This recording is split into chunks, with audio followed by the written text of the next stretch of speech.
First of all, I want to be sure and thank Chris and the president, the administration for the chance to, I guess, to do it this way.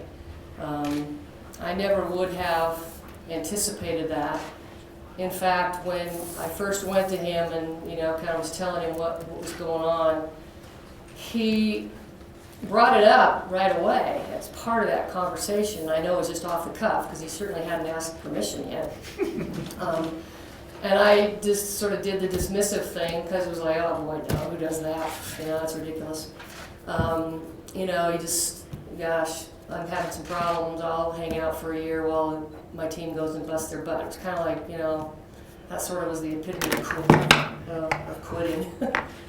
Then I, got it together, and at least, it really gave me a chance to think about why an offer like that would be made, what the benefits were, and they were pretty obvious when that time came. It was pretty obvious that any big decision in your life is a hard one to make when you're in the middle of it. And in terms of coaching, it's hard to make when you're out of the season because that's a fun time too. So I really, really appreciate that ultimately is what we came up with, and that the administration was willing to support me in that. It's obviously fairly unique. It's not done a lot in athletics, and I think it was unique to our relationship, to the amount of time that I've given to the university and the amount of commitment that they've given to me. So that's really the first thing that I wanted to say is a real thank you for that kind of an opportunity to handle this kind of a decision. My retirement in general is a little bit difficult to talk about because it's a long-term thought as far as anybody, I think, who's been someplace for 31 years. You don't want to stay too long. Your biggest fear is like, you really overstayed your welcome. You don't want that.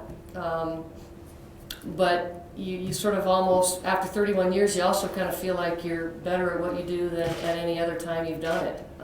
There's a lot of growth in any job, in any profession. Obviously, I was better at it at an older age than I was at a younger age. So there's a lot that goes into it. There's not any one single issue. There's not any one single thing that sort of happened or that is a part of the job that was behind that kind of thought process.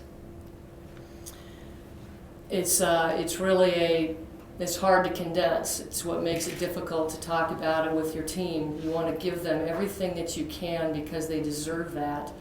But it's a little hard to do that in a setting where, again, you maybe could talk forever. The balance, between trying to decide what is it that I need in my life at this time in my life, and what is it that I want for this program. That's all part of trying to figure out when, because both are equally important. Both are necessary, and yet I don't know how you actually please both. That's been a difficult thing. The hardest part of this was certainly telling the kids.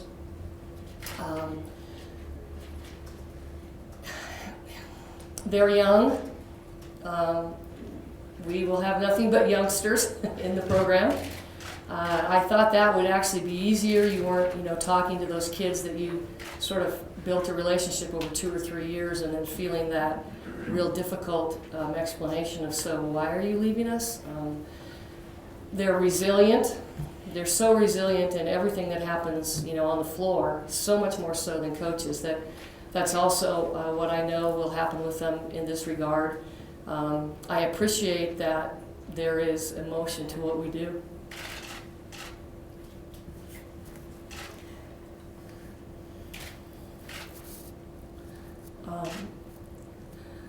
Because relationships matter the most. So even short-term relationships can prove to be important. Another thing that I feel really good about and really comfortable about is that this is the right staff to do this with. I've had many different ones and many different great assistant coaches. As a staff, 5 people. I don't know when I felt so, really complete in terms of what we could give our kids and what we could give the program. So that really helped. The idea of, is this okay?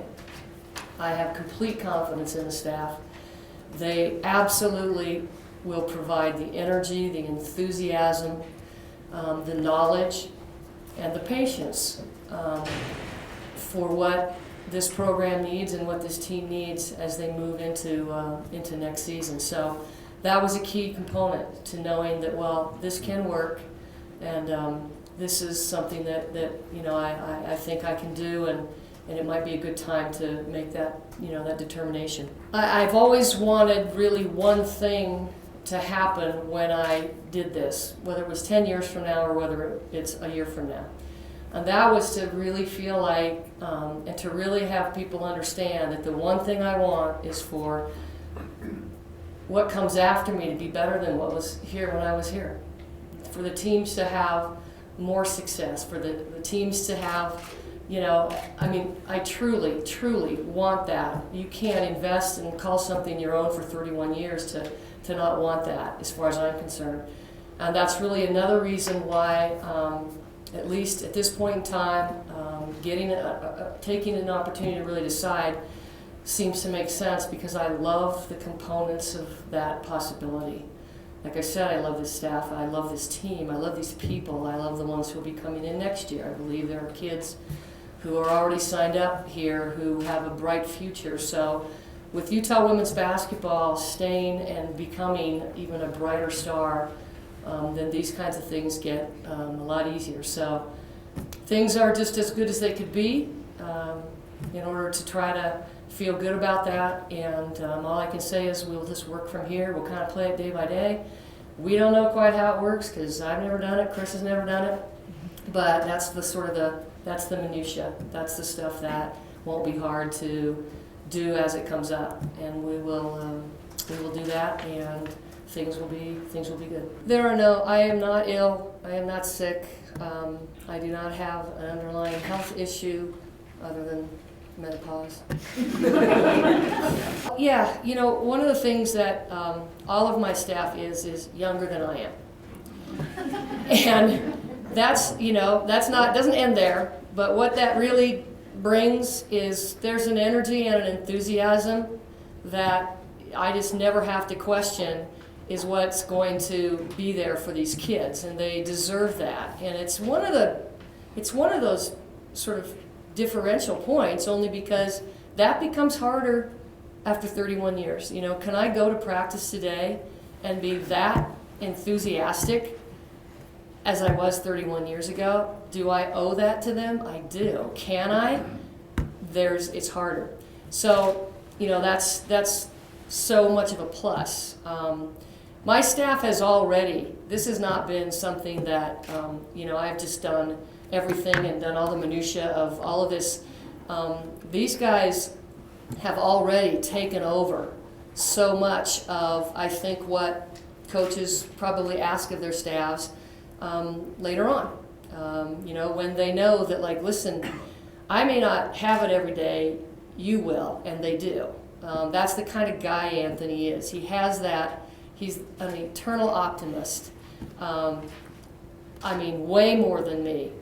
And that's good for a young team. We will be the youngest team in America, bar none. He has the patience and the enthusiasm and the absolutely positive approach that you need to have with young kids who need to be taught and need to believe in themselves and need to learn how to win and how to lose and how to become a team. I think those skills are absolutely in his skill set. The knowledge aspect of it isn't even important. It's not even questioned. My staff already does so much of creating and working through and evaluating our system and evaluating teams and coming up with game plans. So, those things aren't new.